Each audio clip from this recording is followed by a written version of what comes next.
châu Châu với MC thế ở châu Châu tham gia cái show với cho SGU cho cái cho thế cho actually our forces military family tại Hmong and active duty and on reserve.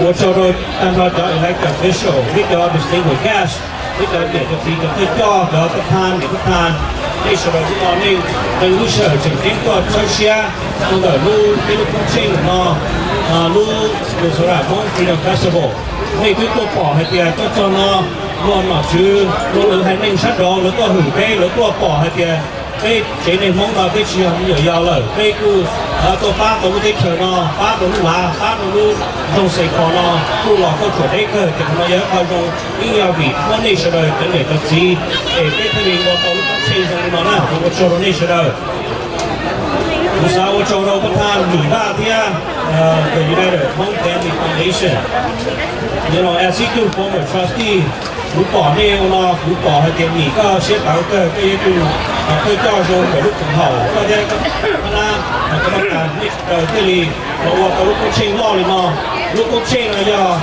lúc ấy lo chấp lời thì lo chấp lời nó họ được số là nó bị sai state fair nữa chỉ ta cái tôi bỏ họ lúc trong Saint Paul thế họ Minneapolis cho parade thế cho không hậu cho event ý cho nó tôi qua chỉ tao nữa nó cứ hai nhà uống để cha nó cho event để cha nó họ lúc lá nó thì gì cái giống như mong sư cái gì chỉ chủ cái gì cần chính chủ có lúc event là tôi chúng tôi cho tôi bỏ được cái mong rồi lo một cái thì không nói giờ họ contribute cho vì hay tiền này cả các bạn họ biết sửa có thể cái đồng chí đâu lúc nghỉ theo là thế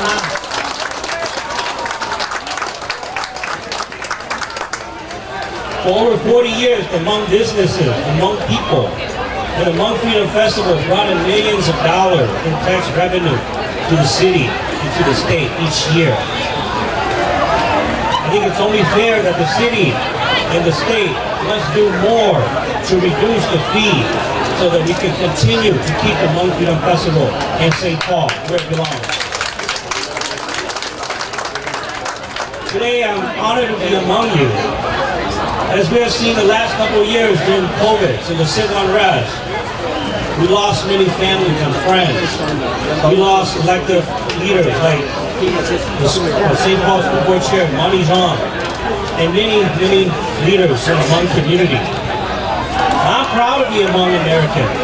I know that I wouldn't be able to be serving the city council the last 3 terms without each and every one of you. I got help from all over the country, in Minnesota, Wisconsin, everywhere. Thank you so much for your support, your prayers, your money. I know that I won't be elected official forever, and I've asked you to send your sons and daughters so that I can teach them, so that they can continue to learn how to organize, how to power for the community.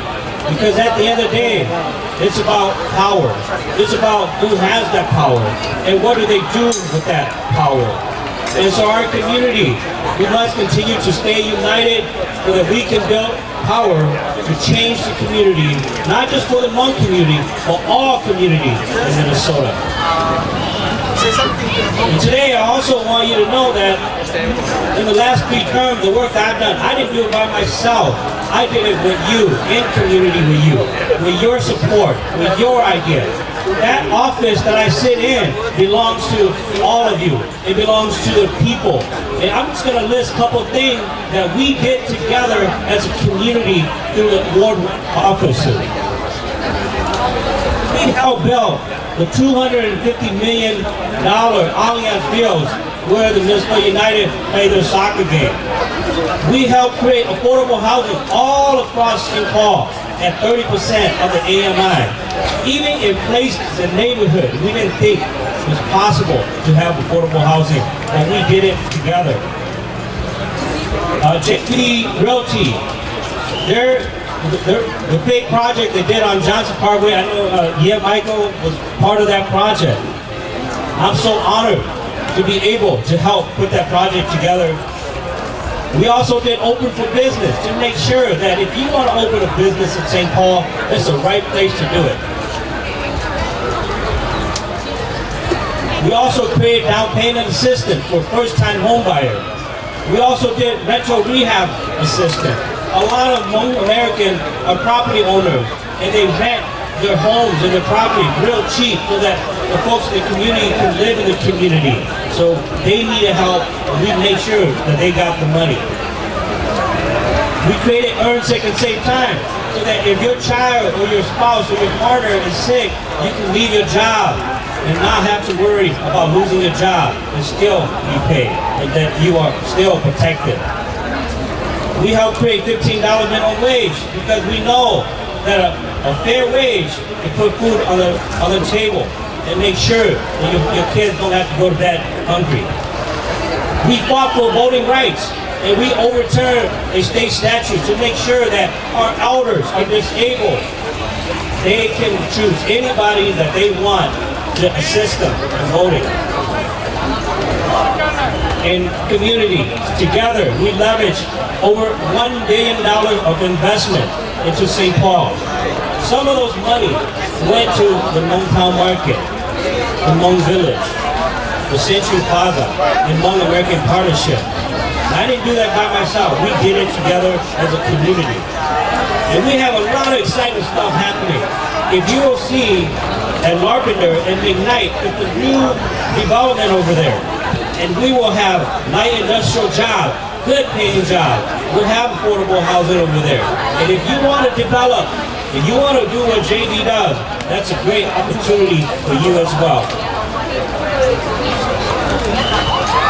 Now, in the last several months, I know that there's been few actors in the community that seek to divide us. Some of them have targeted me and my family. It's my wife, Amy, over here. They have targeted me and made threats against me. But you know what? I forgive them all.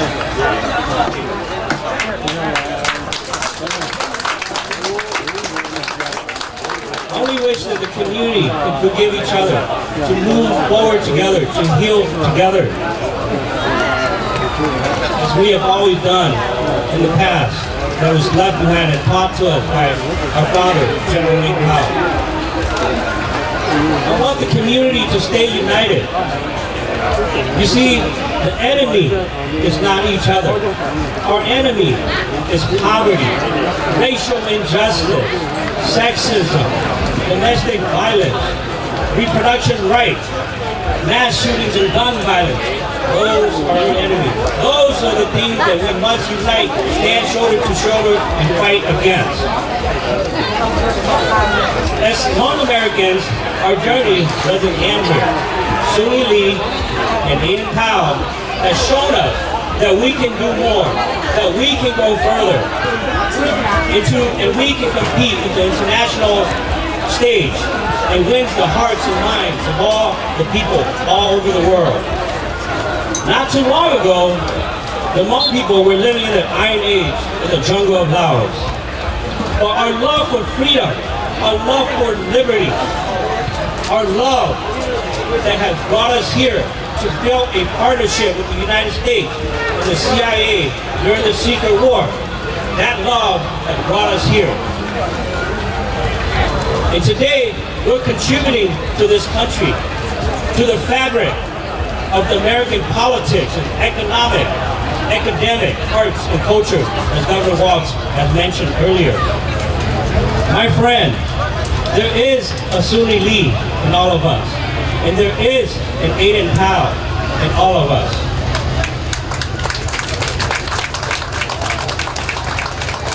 The question that we must ask each other and ask our kids and grandkids is, who will be the first Hmong to go into space? To be the first governor on the set, and to be the president. And, as you heard earlier, Governor Jim Walz also wants the first Hmong governor. So my friends, today we come here, we celebrate each other, our love for one another, we celebrate freedom, We continue to defend freedom. Tomorrow, we continue to pursue the American dream. Tomorrow, we continue to love one another in one community. Thank you.